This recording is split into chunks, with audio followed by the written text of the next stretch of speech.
Our first reader is the author of the novel Birthday Suits, and he has copies available for sale tonight. By day, he is a legal writer working to ensure foreign scientists are granted green cards. And by night, he's working on his next book about a wrench-wielding vigilante. He finished his MA at the University of Chicago and is obsessed with Ryan Adams, all things bass guitar, and his cat, Miss Cleo. His previous work has appeared in Underground Voices and Colloquium, and you may follow him online at Evan W. Stoner. Please welcome Evan Stoner.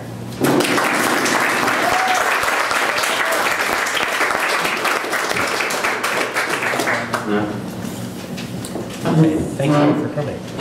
Hello. So this is sort of a middle chapter of a book about, it's sort of a speculative fiction that asks if you could sue your parents and or relatives for genetic diseases you inherited, what that looks like in terms of emotional fallout when you have to deal with your relatives. I'll just get started. This is one of the two of the main characters are in an office trying to be granted a parenting license, which most of that's displayed. But yeah, thank you all for coming. It had been so long since John was struck by the beauty of any woman other than his wife. For a moment, he wasn't sure what was happening. The woman in question faced away from him. One high heel crossed over the other. Wavy dark hair fell to the middle of her back, and her shoulders were squared in a trim navy blazer. He felt like he was back in high school, staring at the gorgeous upperclassmen as they passed, hoping to God they were unaware of his existence. He stepped farther into her office, causing her to turn and reveal a young, perfectly olive face. Mr. Steinman, hello. She held out a hand. Indira Patel, I'll be the lawyer handling your licensing. He shook her hand as quickly as possible. She gestured to the room's love seat and sat in one of the armchairs opposite. Behind her, 2 bookshelves stood on either side of a cheaply framed Monet water lily print. She'd been looking out the window before he came in, beyond which a small birdhouse hung from a tree. Its popsicle stick roof was green with mold. He only noticed this because he was making an effort not to stare at her hosier as she crossed her legs. As you know, Sarah is down the hall with my partner, Dr. Pratyusha Myers, undergoing a brief medical exam to ensure she isn't already pregnant. Fingers crossed, John said. The 2 of you have already stopped using birth control? No, sorry, bad joke. She leaned forward for a tablet and stylus placed on the table between them. I like to take this time to briefly talk with the potential fathers. Why don't you tell me why you'd like to have children, she asked. Perhaps this was part of an elaborate ruse. The men who came into this office were interrogated by the world's most beautiful woman, while the prospective co-parents were down the hall. Maybe that was enough to sufficiently unmoor their conviction to have a child. It's not really that simple, he said. I don't want to have a child with anyone, I want to have a child with my wife. And this is a good time for the 2 of you to do so? He crossed one ankle over his knee, staring at his exposed sock. He dressed nicer than he ever had for his classes, wearing wingtips, slacks, sport coat, and a white button-down. This is only the start of the process, John said. We're not sure we'll be allowed to have a child. You think you might be denied a license? It's certainly a possibility. Why do you say that? John hated how she said this as if it were unheard of for any couple not to receive a license. Surely you vetted us as soon as we booked our appointment, he said. My mental illness should not come as a surprise. She continued by asking John how long he'd been teaching, how long he'd been with his agent and publisher, what was his salary, and did he expect it would change significantly in the next 1 to 2 years. After confirming Sarah was the primary breadwinner, he asked, how long have you worked at DCFS? It was the first and only time he managed to shake her out of whatever script she had memorized. Once President Hayworth took office and her plan for Parent Gate headed to Congress, she put out a call to all individuals who'd either just finished law school or had finished within the year. Same for medical students. Her program offered a compelling tuition reimbursement for working here at least 3 years. Her tone did little to hide she had no other motivation for taking this position. He was curious how much more a lawyer in the loop might make, some of whom she probably had class with. With a brief knock, Sarah was let in by a woman in a white coat who quickly introduced herself as Dr. Pratyusha Myers. However, I would much prefer it if we could all use first names, she said, shaking John's hand. Pratyusha was as attractive as her partner, but in a more bookish, less obvious fashion. John shook her hand and had never been so happy to see his wife. He took her hand and pulled her next to him on the couch.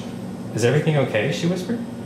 He leaned over to kiss the side of her head. This was a code the 2 of them had worked out a few months after they started dating. Initially devised for social gatherings where one of them didn't know many of the other guests, it roughly translated to, let's leave soon, please. Pratyusha took the chair next to Indira. From her blood sample, we've confirmed Sarah is not currently pregnant, so we can proceed as planned. John, we'll need to take a blood sample from you as well before you leave, she said. As soon as we can, we'll test the samples for genetically transmitted diseases. We'll also begin building your family histories using your medical records and those of your relatives, Indira said. John was familiar enough with recent news headlines to know that DCFS no longer relied on volunteered family histories, as they had proven harmfully unreliable in several cases. You won't be contacting our family members in this process? John asked. They both shook their heads. Absolutely not, said Indira. We would only contact your family if you asked us to do so and we thought it would be beneficial to your case. To be clear, but you should continue, the two of you being here is a significant advantage in the event of any legal problems. By law, you acquired certain protections coming here voluntarily, coupled with our confirmation you're not already pregnant. Do either of you have any other questions? Indira asked. John had about 1,000, but rather than admit he'd been ignoring the news as much as possible, he would ask Sarah later. Assuming our blood work and family histories are fine, to what degree will the pregnancy be monitored? Sarah asked. It's my understanding it varies depending on certain factors. Prayusha glanced at Indira before fielding the question. If and when you decide to have a child, we will recommend several gynecologists for you to work with. The degree of our involvement is ultimately up to you, but we do recommend an open channel of communication between us and your doctor, Prayusha said. We are by far the most involved with geriatric pregnancies, given the high risk for complications. That doesn't apply to you. What if there are certain things you and our doctor know but we'd like to avoid knowing? Specifically the baby's sex, John asked. When we first started, we were willing to grant such requests, said Indira. It's rare, but we've learned of some pre-licensing cases in which daughters who have faced sexism filed claims against their parents. Jesus. Thus far, I don't think any have been successful, but the argument is that any sexism or sexual assault could have been avoided if they had aborted the pregnancy knowing the child was a girl, thus protecting her. John was rapidly losing grasp of how anyone could conceive of this as normal or discuss it so calmly. To maximize your legal protection, we will not knowingly withhold any information from you, said Prayusha. In terms of next steps, do not stop using any of your current birth control methods. We can reevaluate your decision to have children once we've tested the blood samples and compiled a family history. She stood up. If you'll follow me, John, we can take your blood sample. She led him down the hall to a tiny exam room where a nurse instructed him to roll up his sleeve. It was like a bad joke in there, he said. 2 doctors, a lawyer, and a writer. If we'd gone to a bar, we'd have really had something. The nurse looked at him. Never mind. And then some other stuff happened. The door to the office was open, and Indira sat with her back to the door. Their last appointment had ended almost an hour ago, and Indira's blazer was folded over the back of her chair. She was hunched over her desk, strolling through an electronic document with her head propped on one hand. Prayusha stood watching for a moment before knocking. Indira jumped slightly before turning, her hair in her face and eyes tired, but still lovely. Hey. Sorry, Prayusha approached and leaned against the desk's corner. Have you started the research for the Steinman case? Indira was surrounded by her tablet, a government-issued laptop, and a scattering of printed forms, scratch paper, and the blue pens she favored. Prayusha's desk across the room was only slightly more organized.